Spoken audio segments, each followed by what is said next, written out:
विमल बहुत परेशान था। उसे समझ में नहीं आ रहा था कि वो इस परिस्थिति से कैसे निपटे। वो अपनी माँ को बहुत चाहता था, किंतु उसकी पत्नी और बच्चे उसकी माँ से बहुत दूर भागते थे, क्योंकि उसकी माँ की एक आँख नहीं थी। साथ ही उसकी कमर भी 90 अंश पर झुकी थी।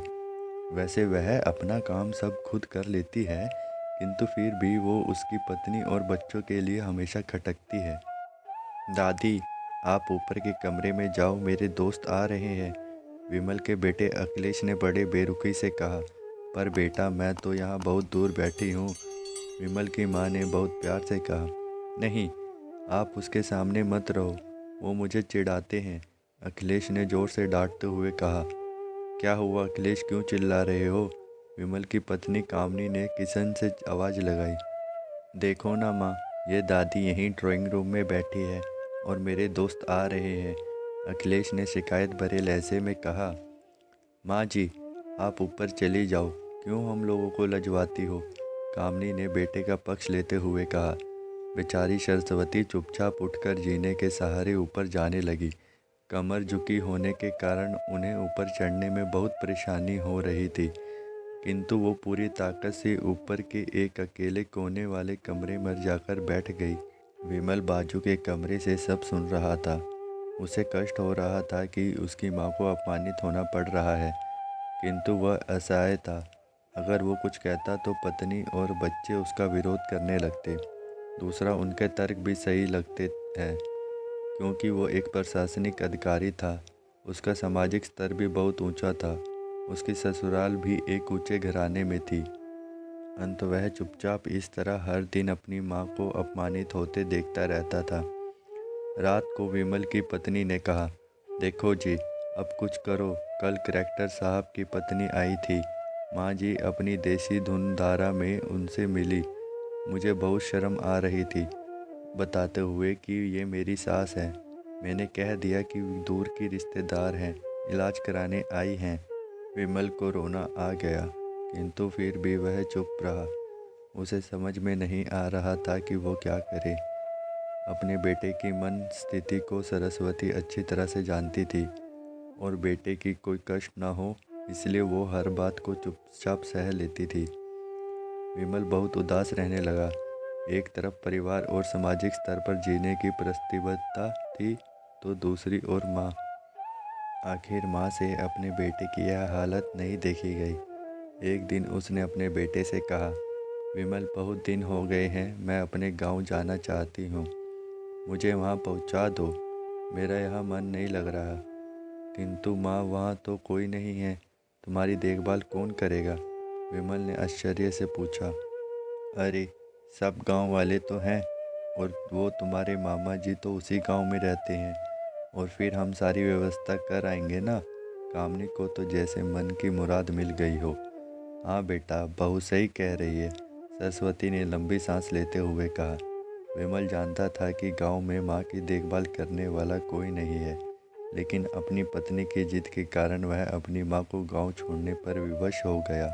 माँ को गांव छोड़कर आते वक्त उसे रोना आ रहा था तथा अपनी बेबसी पर गुस्सा भी आ रहा था, किंतु परिवार, पत्नी और समाज ने उसके इन मनोभाव को दबा दिया और वो सुकून सा महसूस करने लगा। कुछ दिनों के बाद उसके चाचा, जो अमेरिका में रहते थे, आने वाले थे। जब विमल बहुत छोटा था, उसके पिता जीवित थे तब वो भारत आए थे, और उसके बाद वो अब भारत आने वाले थे।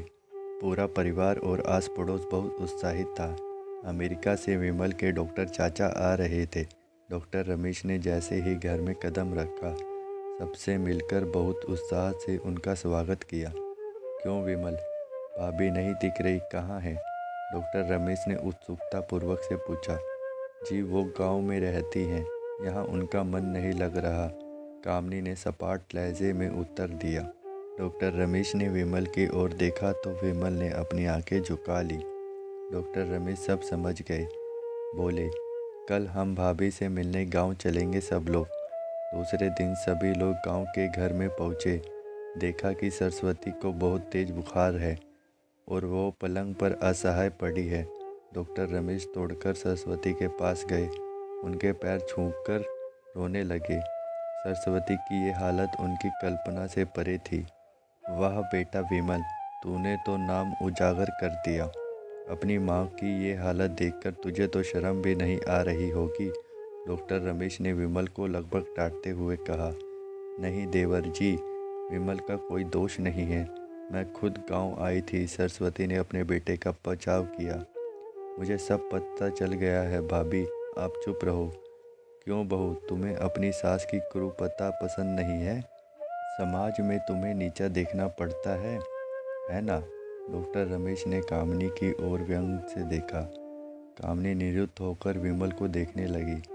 आज तुम जिस सामाजिक स्तर पर हो वो इन्हीं के संघर्षों की देन है। और बेटा विमल, तुम शायद मालूम नहीं हो कि बचपन में जब तुम 1 साल के थे तब छत से नीचे गिरने के कारण तुम्हारी एक आंख फूट गई थी और तुम्हारी रीढ़ की हड्डी में भी समस्या थी। तब तुम्हारी इस क्रूप माँ ने अपनी एक आंख और अपना बोन मैरो तुम्हें देकर इतना सुंदर स्वरूप दिया। कामनी बेटा, इतने सालों तक संघर्ष करके बेटे को प्रशासनिक अधिकारी बनाने वाली इस संघर्षशील औरत की तुम लोगों ने यह दशा कर दी, तुम्हें ईश्वर कभी माफ़ नहीं करेगा। डॉक्टर रमेश की आंखों से आंसू जलधारा बह रही थी। अब भाभी, आप मेरे साथ अमेरिका जाएंगी, यहाँ इन स्वार्थी लोगों के बीच नहीं रहेंगी। डॉक्टर रमेश ने सरस्वती से कहा। विमल को तो काटो खून ही नहीं था। डॉक्टर रमेश जो उसके चाचा थे, उन्होंने जो राज बताया उसके बाद तो विमल को यही लग रहा था कि उससे ज़्यादा पापी इंसान इस दुनिया में कोई और है ही नहीं। वह दौड़ता गया और माँ सरस्वती के कदमों से लिपट गया। माँ, मेरे अपराध अक्षमय हैं। मैं जानबूझकर चुप्पी साधे रहा, आपका अपमान करवाता रहा। अब सिर्फ आप ही उस घर में मेरे साथ रहेंगी और कोई नहीं। विमल ने अनैज्ञ दृष्टि से अपनी पत्नी और बच्चे को देखा। कामिनी को भी बहुत पश्चाताप हो रहा था, किंतु उसकी हिम्मत नहीं थी हो रही थी जो सरस्वती से आंखें मिलाए।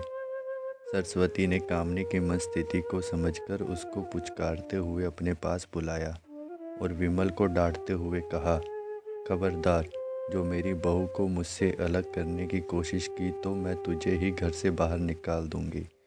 कामिनी और बच्चे ने सरस्वती के पैर पड़ते हुए अपने व्यवहार पर माफ़ी मांगी और माँ के हृदय से सबको माफ़ कर दिया।